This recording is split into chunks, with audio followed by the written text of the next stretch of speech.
The Cracker Barrels. Oh, it's where Janet. Yeah. That was Brandywine Village. Brandywine Village. That's right. But this was good. That's where I met A.J. Volpe, and That's right. he was fixing it up. I remember he stepped into where my cesspool was going. It worked out well, and we lived there for a long time, and that was also the home office for World World Mutual. That's right. And we did the basement over. And then we did the garage over. We started upstairs in one room. And we did that because the upstairs and the place wasn't finished. And so then And Mother cleaned pee on the toilets all the time. Oh God. It was something. We only had one bathroom. And Mother had to clean the pee because these guys peed everywhere. I mean, she told me about this till her dying day. It was fun. And Leo Boyle lives next door, but I'll give you a really short story on Leo. Leo was company commander of H Company. And as a side job, after we spent all the government's money for rehab, and I bought barrels and nails, I tell you everything, I never saw such a waste of money. We had to spend the money before the end of the fiscal year. Right, yeah. And they buy this, buy that, and I bet the plumbing fixtures are still up there. And after it was over, the colonel said, listen, I got a good job for you. Why don't you head up an IG inspection team? And you go to each of the companies, and you inspect, see if the companies are ready for go overseas. And you go in and you look at their clothes to see if everything is marked and the gear, everything is ready to go, to be shipped out.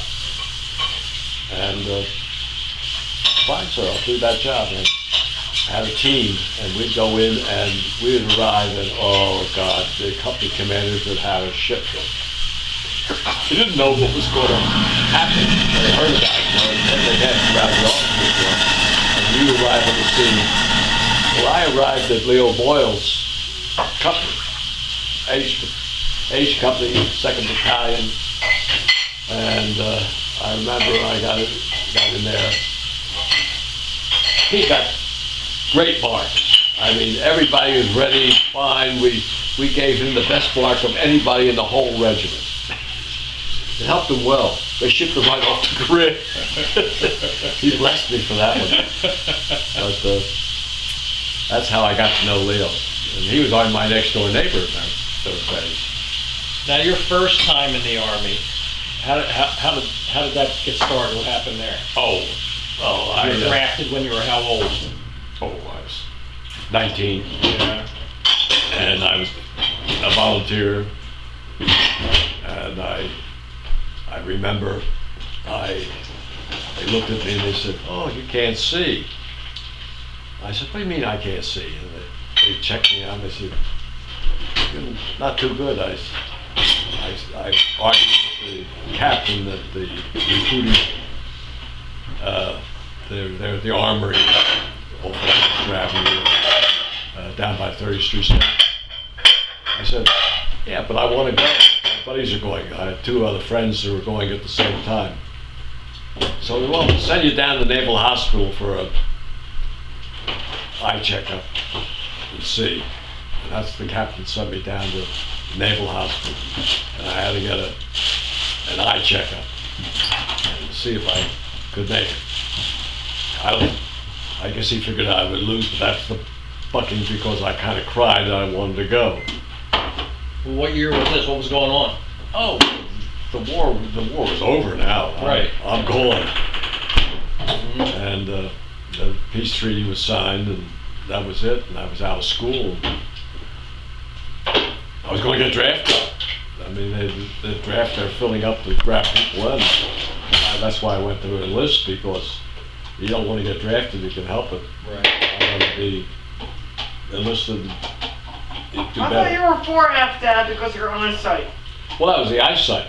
But I went down to the Naval Hospital to And take you my got test. contact lenses so you could cheat and get in the That was the second time. But the first time I went down there, I was sitting there, there's the eye chart. Boop, boop, boop, boop, boop, boop.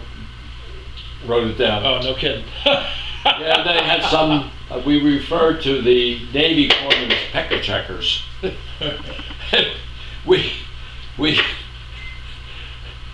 they had this guy and he said, read the eye chart. I read enough of that eye chart. They said, okay, they wrote it down. Then they sent me to the doctor. I didn't realize they could look at the glasses and see what you are. Right. So this doctor looked at the glasses and he said, you can't see that well. He said, this is a very strong prescription. I said, oh. And I reached in my pocket. I had a $20 bill.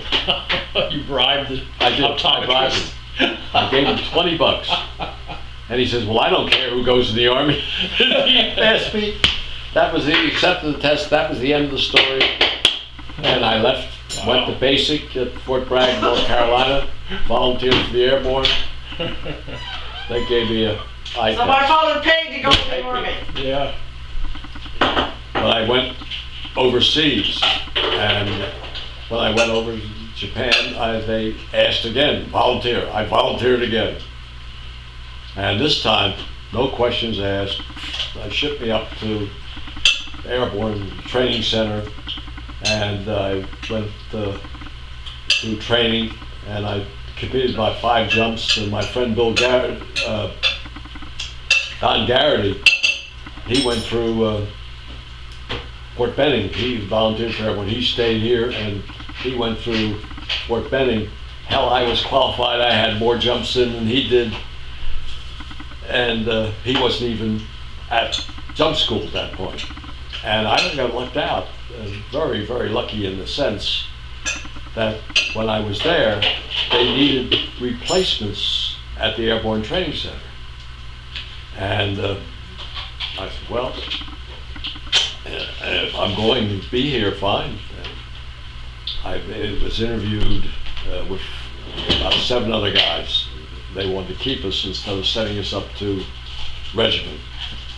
And the interview was with a fellow by the name of First Lieutenant William B. Monagle, who was the company commander of the training company, where all the trainees would go and then get their training, then go from A stage to D stage, do the jump, and then they go back to their regiment or battalion or whatever they were assigned to for the rest of the duty.